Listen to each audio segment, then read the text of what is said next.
name is Robin Rogers-Cloud, and I'm from Saddleback College, and I teach painting.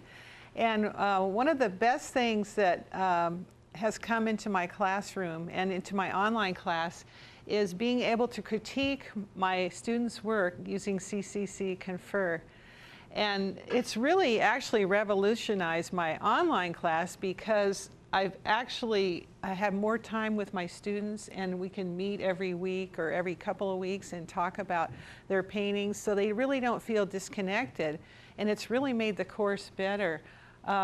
What I've found is most of my students now who've had my critiques online really like to do the critiques online instead of in the classroom. So it works out really good because I can do so many things with it. But I'm going to talk today about what I like using with my online critiques. And the whiteboard is just brilliant for doing little changes to their paintings. And I like using video now. I use some of the video clips from my online class, and I just kind of edit them with my iMovie. And then I like to use the webcam now for just showing students real quick little adjustments on how to do technique, or just how to draw something. You know, I'll show them how to draw a quick boat or something like that. So these are the tools I use. So I'm going to talk first about how I use the whiteboard. And I really, actually, at last conference I came to, I found out about the Wacom palette. And I really like using that with my whiteboard because I can really get the drawing straighter, and instead of using my mouse like I did in the old days. And I like using the Confer toolbar. I still use that a lot. It works great, you know, for doing pencil drawing and just drawing over their paintings. And I've kind of integrated using Painter now and Photoshop. I'm not really experienced in those, but I'm learning a lot.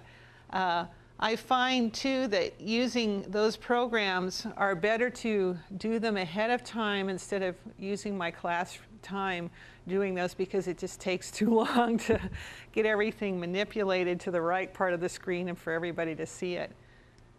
I just wanted to show for people who don't know what the Wacom palette is, and I use just the regular pencil and use that drawing, and I have a pretty large size one, about probably about 12 by 7. And I've just found out now that they have tools for doing kind of airbrush techniques, so I'm looking forward to experimenting with that. Here's an example of one of my outdoor painting class students, and this is a painting that she's done. And what I did, we usually do is discuss what the painting needs, or you know, I have the whole class. What's great about being online is the whole class starts talking. And a lot of times in critiques, you don't get, people are afraid or shy, but on CCCConfer, I can't get them to shut up now. I tried to archive a couple of my sessions, and there's so much talking on there, it's just, you know. So this is great. So I have them discuss what they wanted, what they think the painting needs, and then what I've done on Painter is I've come in and just added a few little things quickly, and I usually do this before the session starts, you know. It takes me not too long, but I just do a quick little changes, and people just think that's great. And what's wonderful is they can screen capture this and take it to their studio and do some adjustments if they want to or not. And it's really a great way to teach art, I think. And what's really wonderful is this is an Edgar Payne painting done about 60 years ago, but it's of the same era we were painting on location. So I can take this reference and show them with, you know, you can't do that in a normal classroom. It's just, you know, not possible. And you have the whole web of art that you can show. Here's another one that we've done, for instance, out on location. And this was a little painting at the Montage. Now what I've done with this painting is I've made it into black and white so that you can see where their darks and lights are. So they can tell how many darks and how many lights they have, and does it read well. And then what I did was I took a shot of the actual location that they were painting, so then they can compare this to the painting and see where the darks and lights are. And then I can go to color. And you can't do this in the classroom. You know, it's really a terrific way to critique and teach art. Here's another one that was done out on location. And what I liked about this is, all while we were painting this, I was thinking, oh yeah, this is kind of like Monet's bridges. So what I can do is have the students discuss what they think the painting needs, and then we can go on and look at some of the classic Monet paintings that were done of bridges and talk about color. And it's a really good sounding board for my students to talk about paintings and texture and all that sort of thing, so I love putting these on.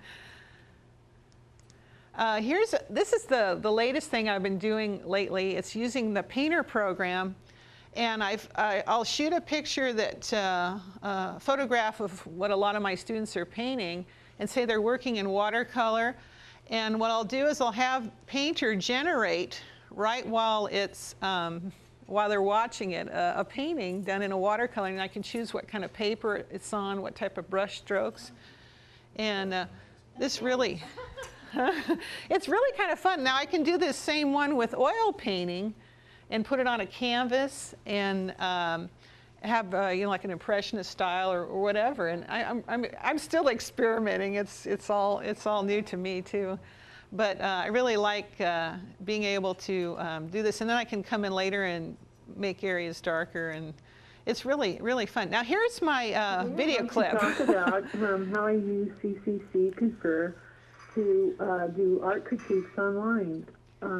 What I normally do is I start out with the first page of my PowerPoint, and I put a picture of one of my students' work up, and we can usually start talking about the work, and it also kind of gives them a little encouragement to have their work seen as the beginning of the art critique. What I like to use in CCCConfer is I like to use the whiteboard, I like to use the video, and the webcam. These are all really great tools for my critique.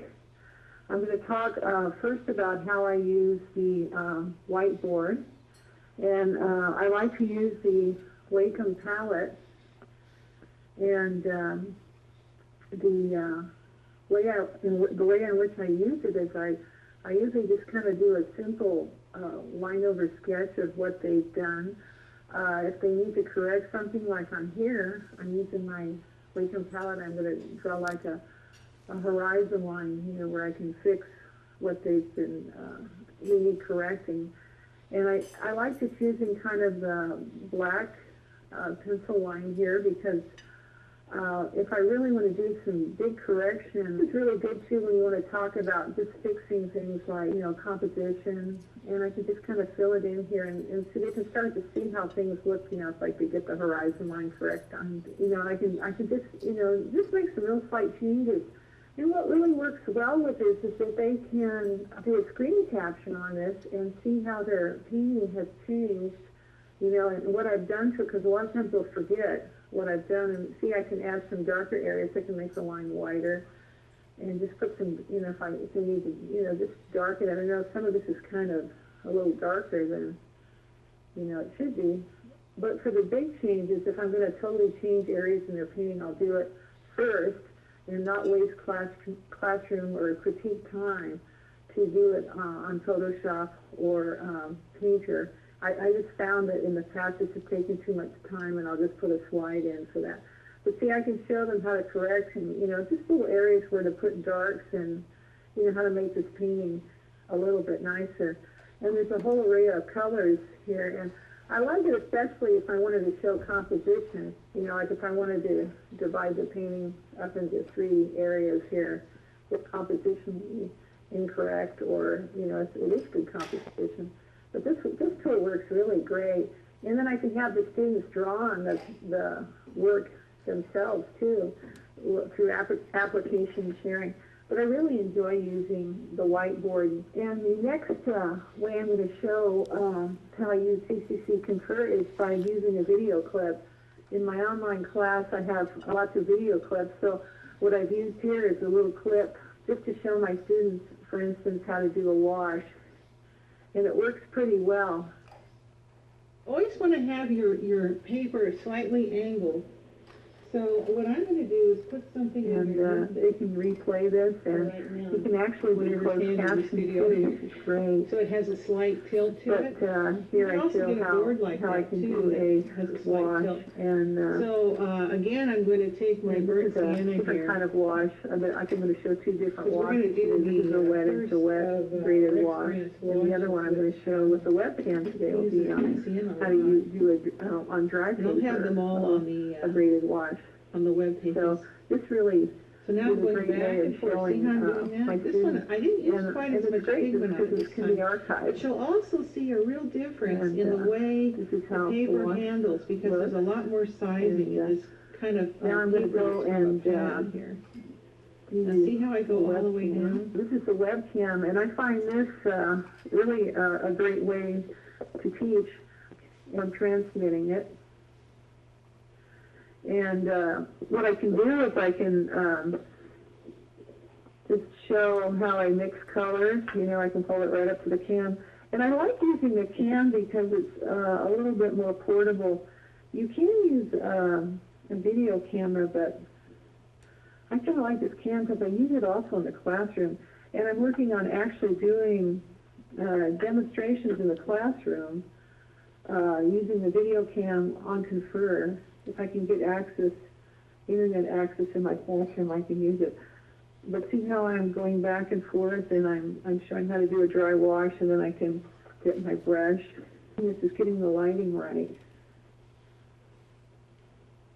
But this is basically, and I can show them how to do things immediately that say I don't have done with the video. So this is a great way to work this.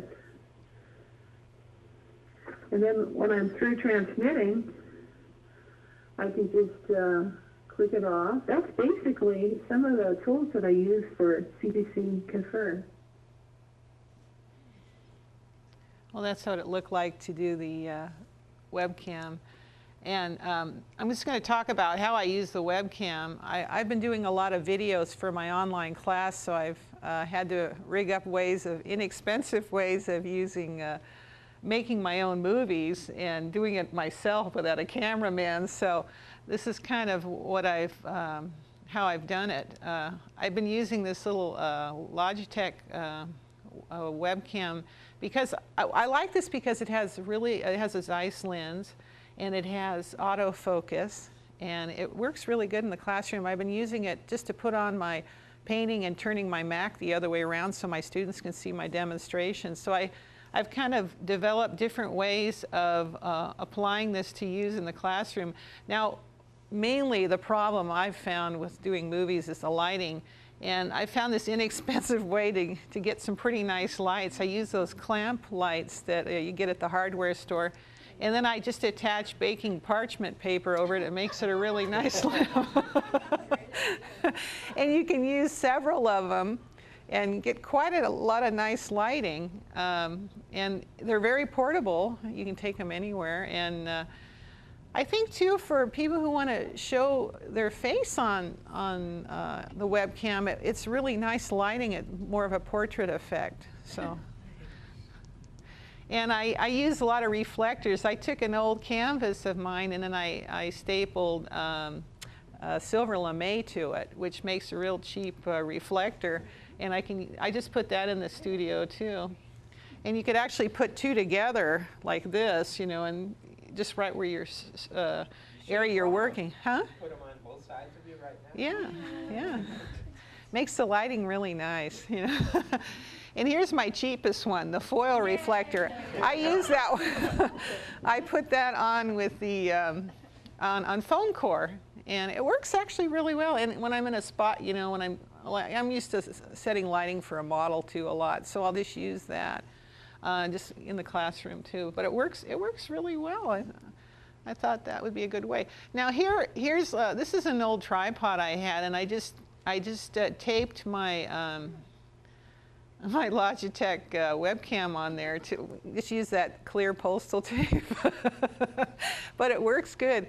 And in the studio, I use that plumbing pipe that's really long, and I just put it right overhead. I put it between two structures, and then it over me, and then it gives a great overhead shot of the camera, and you can adjust it, and it works real well. And here's just a close-up of how I tape. Because you can spend a fortune on. That's so great for the students, Robin, because they don't have budgets, yeah. at all, the students. So yeah. to be able to show them how to rig something like that up without having to pay a lot of money. Yeah. Oh yeah, and it's great for a lot of other things too. The lighting. But here are some of my future plans for my art critiques and actually teaching in the classroom using Confer for real classroom demonstrations. I'm already, demoing with my computer now. If I can hook it up to Confer, and then I can archive, and actually have it closed caption too, which would be great, and then use it later on. And then I really want to experiment with doing it with my outdoor demonstrations and actually showing the students, what we're doing out on location, because I have a lot of students that can't come to a normal classroom. So this would be great. And then I really want to work on in the future having my students use application sharing. Many of them don't know Photoshop or Painter yet, so it's something that's going to just have to transpire over the time. But having them, they really like being able to draw and using the whiteboard, the tools from Confer to critique each other's paintings and their own. So that works out really well. But I just love Confer. It's really changed education in my view. And for art, it's just terrific.